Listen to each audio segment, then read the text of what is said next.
Yo, what is going on today, guys? We finally got the 16-inch MacBook Pro set up. If you guys don't know, we have the 16-inch M4 Max right here. It's the highest spec MacBook Pro from Apple right now.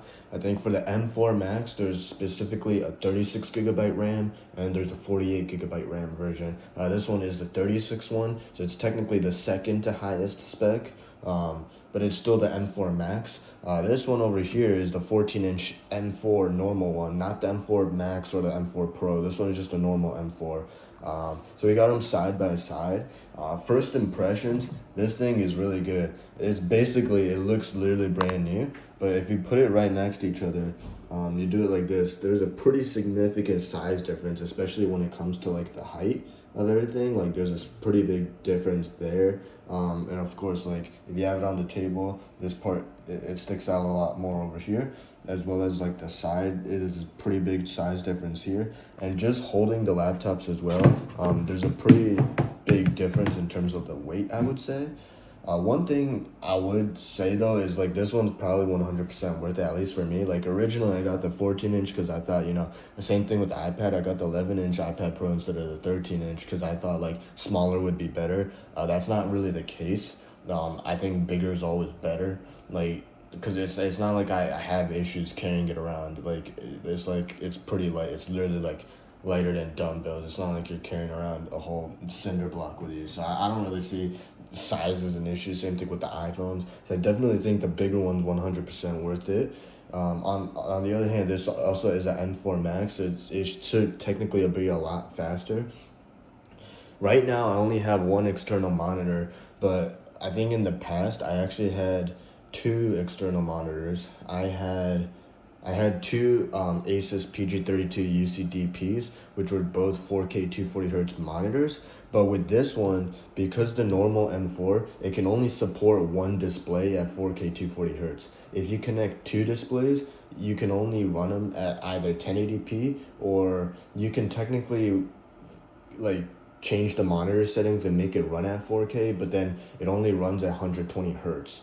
So it's like this computer can't even support it, and it physically can't run three monitors. Whereas with the M4 Max, you have the ability to run all three monitors at 4K, and I think one of them can be 240 hertz, and the other two would be 144 hertz.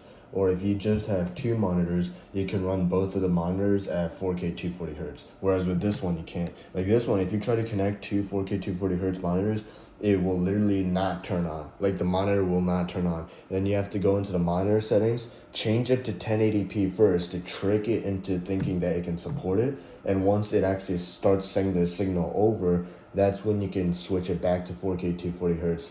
And it will actually run it at 4K 120 hertz.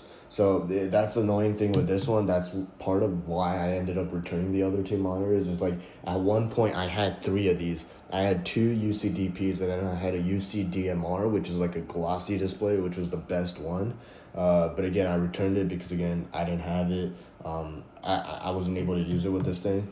But now that I have the M4 Max, this one does have the ability to run two displays, 4K 240 hertz, as well as three monitors as well. And you can also technically run four, but I don't have four monitors.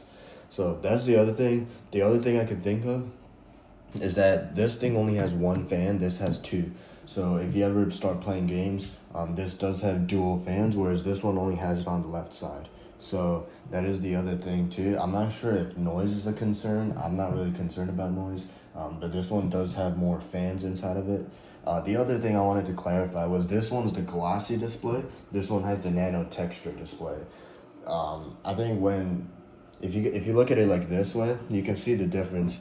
Like basically, the glossy display is kind of like a mirror, so you can perfectly see outside from the glossy display. Whereas with this one, I gotta turn this display off real quick. There's like fingerprints all over it. You can see it still reflects the light. It's just that with this one, you can see over here, this one's reflecting clearly like a mirror. Whereas this one, you still see the light. It's just that it gets diffused, so you can't really see like the crystal clear details. So that's the main difference. You still will see reflections though on this one. Like you can see still like the light is still reflecting. It's just that this one you can't really make out the details, so it ends up being less distracting. Whereas with this one, because it's a lot more crystal clear, you can see a lot of the reflections more. And this one over here, by the way, is like a semi-glossy one, so it's kind of like in the middle. Whereas like it's not as glossy as this one, but it's not as matte as this one. So essentially that's the comparison of the displays. If you're gonna be using the computer outside a lot, or you're gonna be sitting in front of windows, or you really find that the reflections are distracting, then I would say get the Nano-texture display. However, I actually regret getting the Nano-texture display because originally I thought Nano-texture was more advanced or something. It actually isn't. The glossy, it's a fancy word for a matte display. So you should only be getting a matte display if the reflections are particularly going to be an issue, because it will destroy the screen quality. What I mean by that is the matte display, essentially the colors or like the sharpness of the text or something, it's just not going to look the same. It's very hard to describe, but it looks like a washed out display from like 5 years ago, kind of. It's not that bad, but like those Kindles, how they have like, it seems like it's an older display. The colors don't pop as much. The contrast isn't as good. The text doesn't look as sharp. It's essentially going to be like that with the Nano-texture. Now, you're not going to notice it because the MacBook displays are really good. You're not going to notice it if you're just using the MacBook. But if you compare side by side to like another person who has the glossy display, that's when you're going to be able to really tell the difference. Like, oh, the matte display really shines a lot better. Like for example, this one, if we can turn this on right now, I don't know if you can tell just from looking at it, but like this one just pops, the colors pop a lot more, so the display just looks a lot nicer. If you're gonna be like watching YouTube or stuff like that, or just watching videos in general, just doing work, definitely get the normal one. Do not get the Nano-texture, the matte display, because it's just another word for a matte display, and you should always get glossy. Just because here I can close the window shades, and I have pretty good lighting in here as well. I use this Dyson light, so I don't really have an issue with reflections now. So that is the one thing that I would get this for.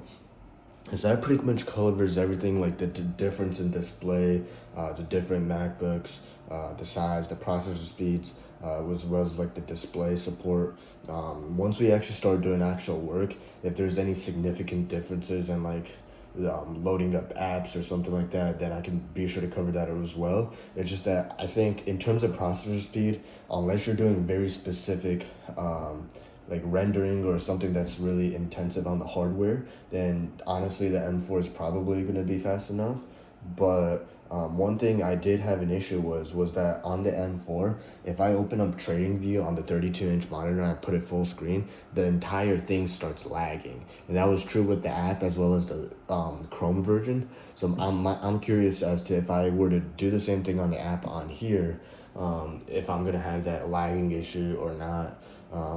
As far as like video editing is concerned, I don't really do that, so I can't really speak on that. But again, the M4 Max is going to be like a lot higher in terms of like RAM. It has 36 gigs of RAM, whereas this one only has 16. So this has over double the amount of RAM. In addition to the CPU cores, I think this one only has about four not efficiency cores, it's whatever the other thing is called. I forgot what it's even called, but this one has like over double the amount of GPU cores, I think.